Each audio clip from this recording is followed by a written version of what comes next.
Olá pessoal, tudo bem com vocês? Aqui quem fala com vocês é o professor José Cardoso, no nosso canal. E hoje a gente vai comentar, analisar uma obra que está na matriz de referência do PAS 1. A obra se chama A Apologia de Sócrates, Mas antes da gente falar dessa obra, é importante a gente entender um pouco do contexto, quem foi o autor, Então você que está estudando para o PAS 1, preste bastante atenção, espero que essas dicas ajudem você, Essa obra já caiu e tem tudo para cair de novo, Porque filosofia grega é um dos temas mais cobrados na prova de humanas do PAS 1. Então vamos lá. Primeiro vamos falar de quem foi Sócrates.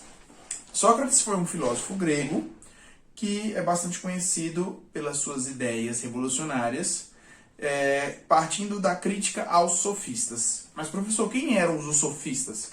Os sofistas eram os filósofos que cobravam para dar doses de conhecimento, principalmente aos mais jovens. Só que para Sócrates isso não era filosofia, afinal o conhecimento e a razão deveria ser disponível para todos aqueles que quisessem sair da caixinha, quisessem buscar a razão.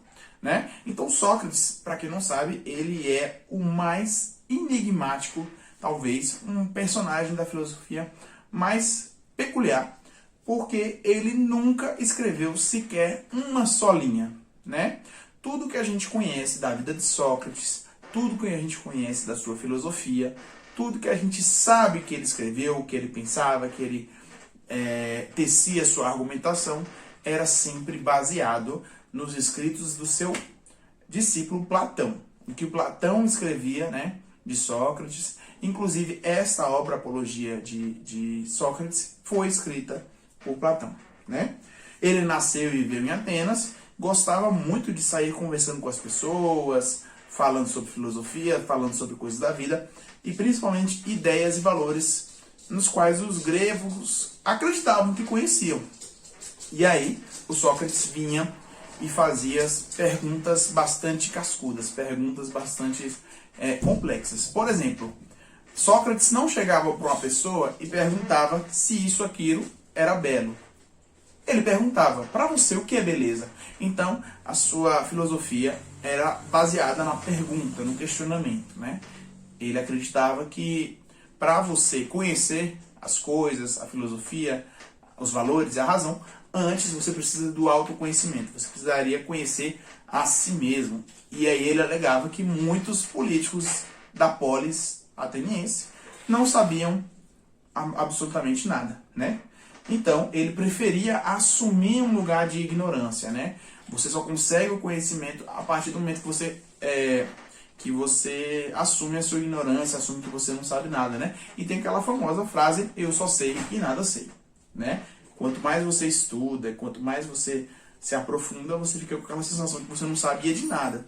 Então, essa basicamente a via que Sócrates buscava para o conhecimento, Então, às vezes as suas perguntas eram bastante embaraçosas, porque, por exemplo, ele entrava numa discussão, num debate, Os sofistas viviam muito da retórica, que era uma argumentação bastante elevada, bastante profunda de debate.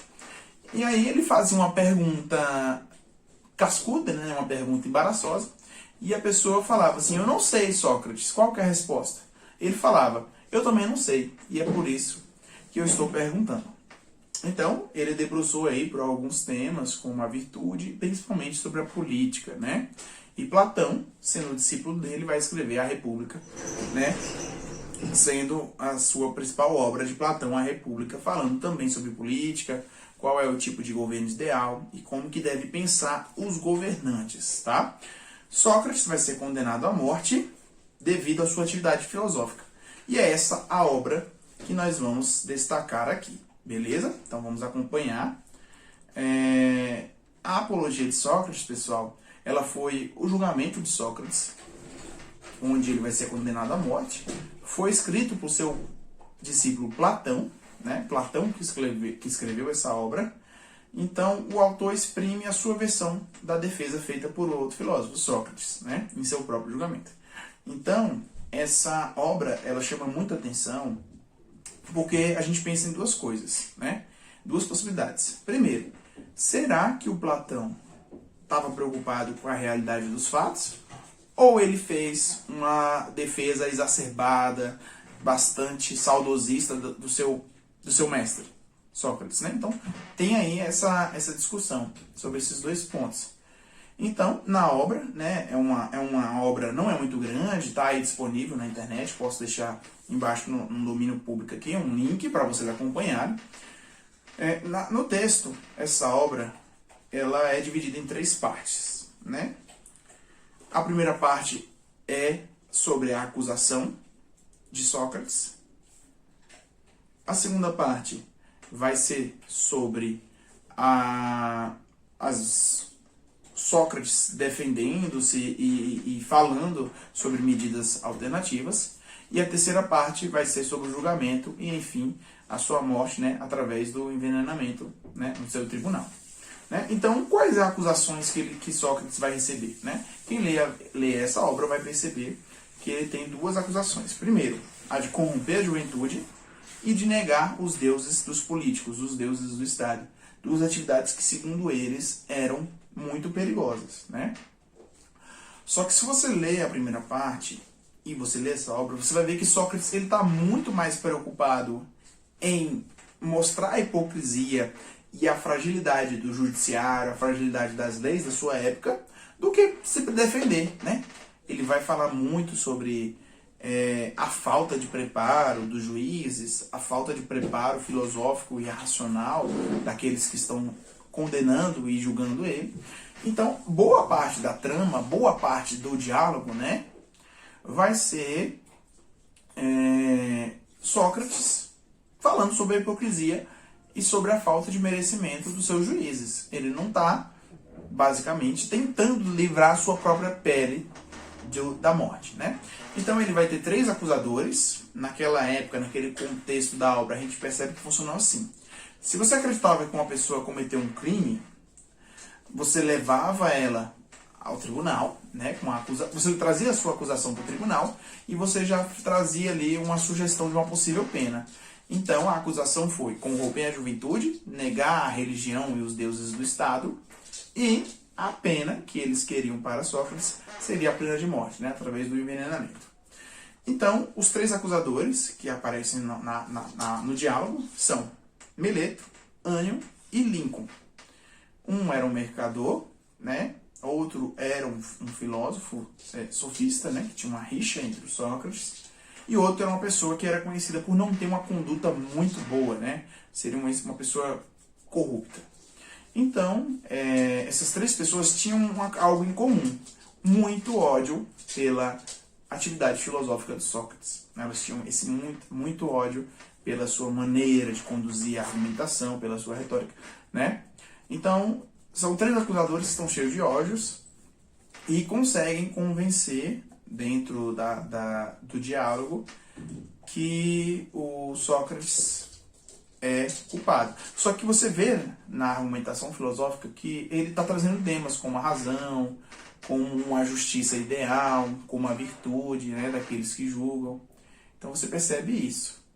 E esses caras não conseguem convencer a pena, só que o juízo está bem preocupado em punir ele, né? Ligando bem pouco para as suas ideias. Então essa obra é a argumentação de Sócrates, feita por Platão, e possui aí como tema, né? O tema como a virtude, o valor e a justiça são temas que vão surgindo, né? Além das questões morais, né? Sócrates era muito preocupado com os governantes da cidade, né? A democracia ateniense tinha aquela coisa de pensar o bem do coletivo, pensar o bem da polis. Então, no decorrer, chega na terceira parte da obra, o Sócrates ele é condenado à morte, né, por envenenamento.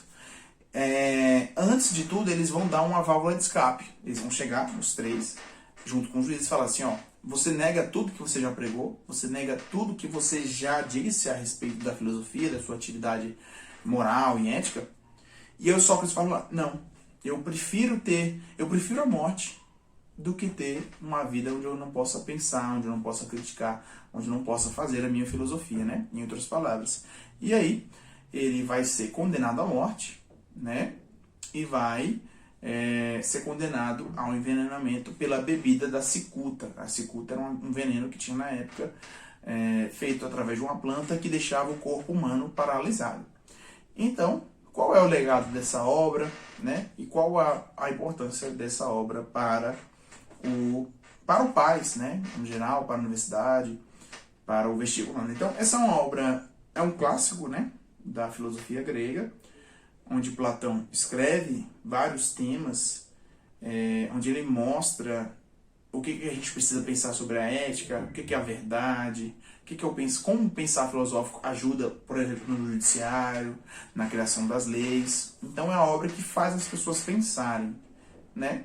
E o Sócrates deixa esse legado. Olha, eu prefiro fugir de uma vida covarde, onde eu não possa criticar, onde eu não possa conversar com as pessoas sobre o que eu quiser, do que eu prefiro fugir dessa vida do que fugir da morte. Então, eu prefiro, né, ele diz lá no meio da obra, eu prefiro ter uma vida onde eu não negue tudo que eu publiquei, tudo que eu disse, né, publicamente, do que ter uma vida marcada pela corrupção, pela hipocrisia, pela falta de pensar, como são esses que me condenam. Beleza, pessoal? Então essa foi a análise da Apologia de Sócrates. É um livro bem legal, é um clássico que eu recomendo que todos vocês leiam, né? Se você gostou desse vídeo, compartilhe aí com todo mundo que vai fazer a prova, todo mundo que se interessa por filosofia, né, por ciências humanas no geral, e pode deixar aqui nos comentários o que você achou, o que você acha dessa obra, né? O que faltou aí para comentar. Beleza, pessoal? Então, se você ainda não segue esse canal, dá uma força aí, deixe seu comentário, deixe seu joinha. Beleza, pessoal? Muito obrigado e até a próxima.